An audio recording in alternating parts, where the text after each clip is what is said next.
Hey guys, it's Chris. You're seeing we're back from C&H Small. I'm making another video about like VEPR 12 and sighting them in and stuff like that out there. For that, I'm at my cabin here this weekend here, and it's like it's Saturday afternoon here. It's around about 5:30, almost 6 o'clock up here. So I was trying to make a couple of videos pretty quick up here because I don't want the sun going down, so I can make them up here right now.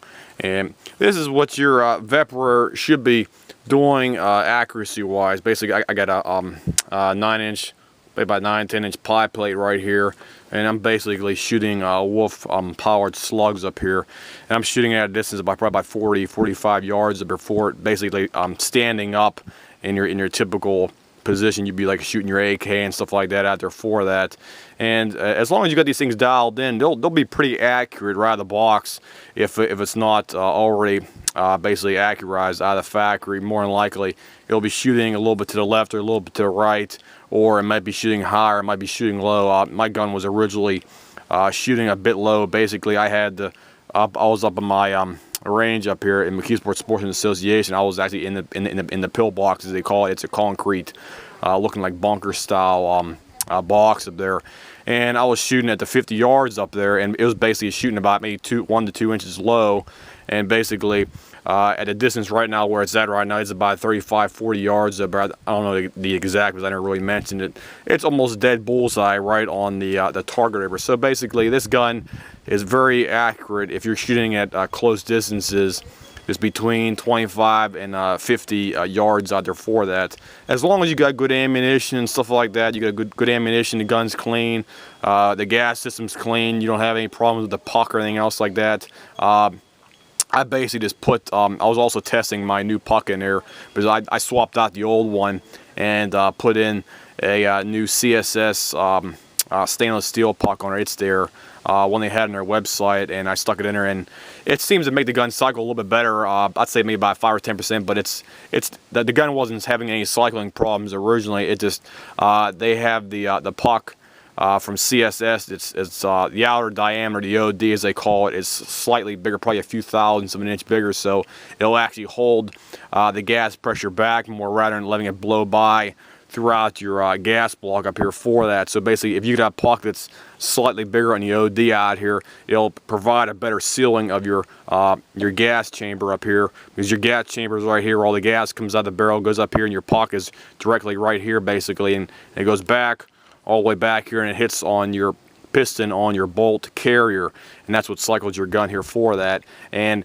it would basically help guns that are not cycling completely, or if you're cycling like the cheap birdshot type of ammunition out there for that, like the ammunition below 1,200 feet per second, because these guns require ammunition that's basically like military spec or some kind of a heavier ammunition like 00 buck or possibly slugs. Preferably, my gun seems to like wolf slugs because that's originally what I bought it with, and basically I stuck with that right from day one because slugs ain't going to cause any problem with it cycling out there. The cheaper Walmart value packs, they probably will, but using the slugs up here, it's basically relatively quite accurate out of the box once they got it dialed in after shooting it for about probably half an hour at my range.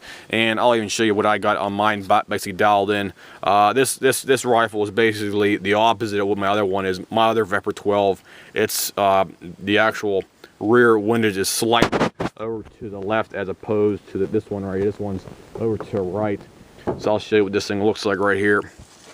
So there it is right there. You can actually see it. It's slightly over to the right on this one right here, and by doing that, basically the gun's practically zero between, I'd say, about 30 and 40 yards out there for that. So it's good to go. I always got set on #1 on there for that, and the front sight is right about there. You can see it on. I got about 1, 2, 3, 4, 5, 6, 7, probably about 9 threads on the lower portion of the front windage adjustment mechanism right for that. And it's shooting good up here, no problem at all. There's one thing I need to mention. Some of these guns, they do have canted, call it your Picatinny rails in the back here. Mine actually has, it's canted just a teeny bit. If you can look at it back here, I can probably try to give you a picture right here, but it might not be too good. You might see it on here. It's Canted, I'd say probably about a millimeter to the right on there for that. I can't really do anything about that because of it. And I really don't want to put any optics on this for that, and I really don't want to send it back down to Wolf Performance Arms down in Tennessee. Basically, if you have any problems with your gun and it's like any type of issues, whether it be the bolt carrier or something else not working properly on it, you need to send it to Wolf Performance Arms. They're actually the same company, like DDI, AKs. Basically, they handle the imports and any issues with the VEPR 12 shotgun specifically, and they're usually good people to deal with. I had a buddy had to send his gun down there, and he got it back in probably about a week and a half time. They had to fix the bolt, hold opener mechanism. It's your mechanism that keeps your bolt back on here, and this thing had to be replaced. The whole mechanism had to be replaced, plus the actual small piece down inside that actually goes up and down inside of the lower receiver down there. It was actually going up and twisting a bit on it where it's supposed to go up and down, and there it doesn't put the twist or go sideways. Well, his was going a little bit basically almost like a barber pole style of faction. It was going up and it was twisting, and it should not do that ever in there because it might cause issues with the bolt and not sticking back all the way. And they fixed his bolt, no problem. You get the gun back, and it basically cycled like butter, no problem after that. And the bolt carrier locked in position every time whenever he didn't have any problems with it from day one after he got it back. So I give Wolf WPA 2 thumbs up for any type of warranty claims, because that's my own experience from a person that I know who actually had something done by them. So if anybody has any questions about something like this, or your accuracy, or how to dial in your specific VEPR 12, after you get it dialed in, it should be shooting basically like that. I got about 1, 2, 3, 4, 5, 6, 7, put about 8 or 9 shots in this pipe lay, almost dead center right there for that.